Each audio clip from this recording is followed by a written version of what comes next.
Okay, we've got a 7-foot spray boom kit that I ordered off of Amazon, getting ready to install, and had to read the directions a couple of times to get going on this. Tried to look up a video to how to install it on YouTube or somewhere online. I couldn't find it, so I thought I'd do one for you.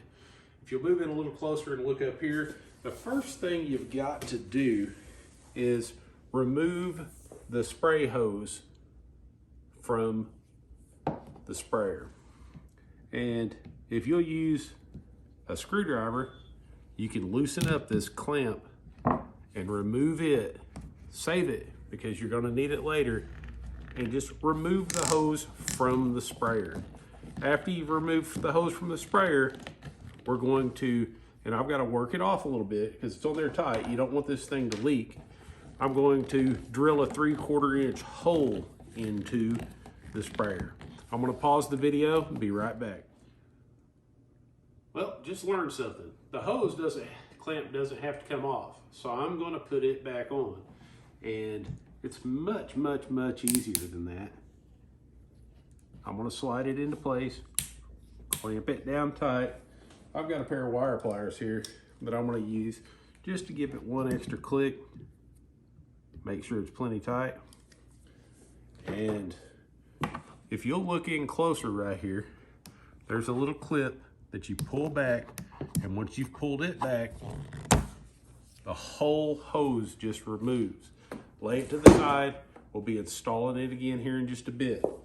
Now we're going to take the valve assembly and insert it into the same hole that was in, and we're going to mark a 3/4 inch hole right here, and I'm going to drill it out. We'll be right back.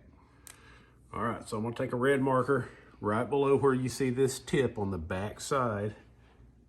Put a little mark. Make sure that your mark is pretty straight. Doesn't have to be perfect because you're going to use a hose to run down in here. This is where your return hose will go. Then just remove this back out, lay it to the side, take a 3/4 inch drill bit and drill a hole right there in that spot where you made your mark.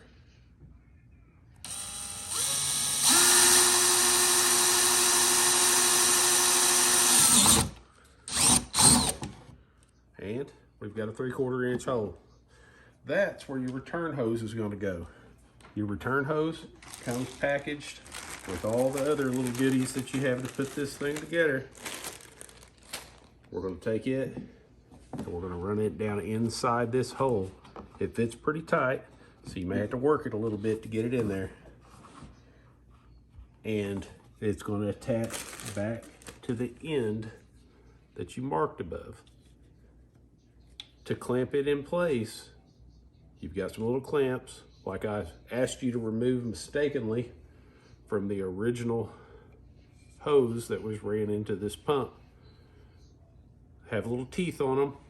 You'll just push it together until it clips in place. I'm going to get this put inside the tank and I'll be right back. Okay, we've got the return hose put into the tank from drilling the hole, and now we're going to put the assembly and fit it inside.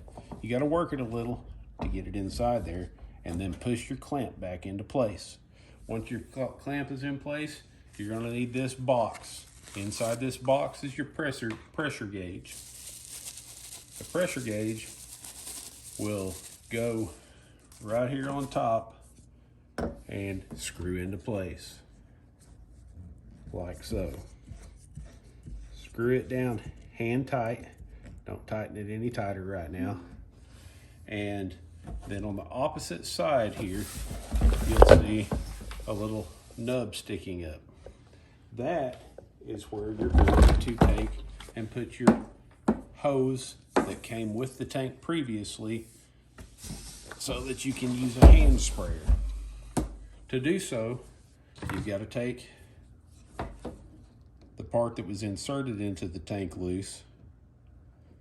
I'll just use a little screwdriver, loosen it up, pop that off, and then once we've got it off, I've got to remove the center so that the hose can go over.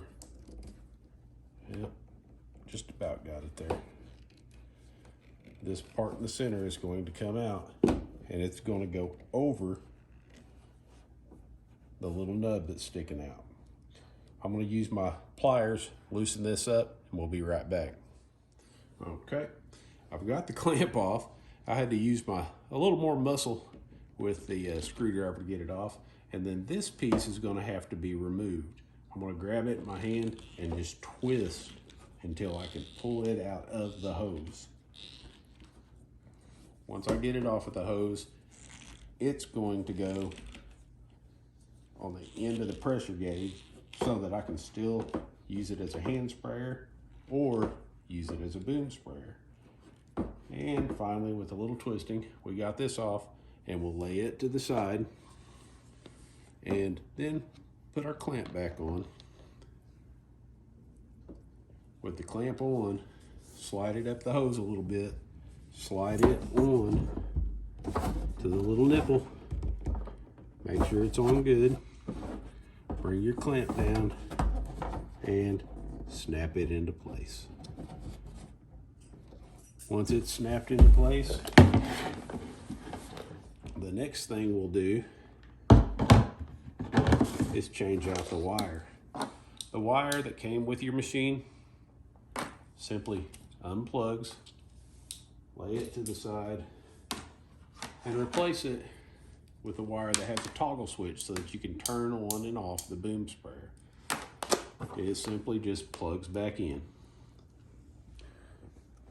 Once that's plugged in, then it's time to assemble the actual boom assembly.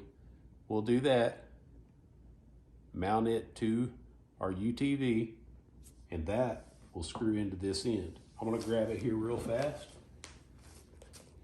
Happen to have it laying to the side. It's got two zip ties on it. Clip them off. I'm gonna have to get some clippers before I clip mine off.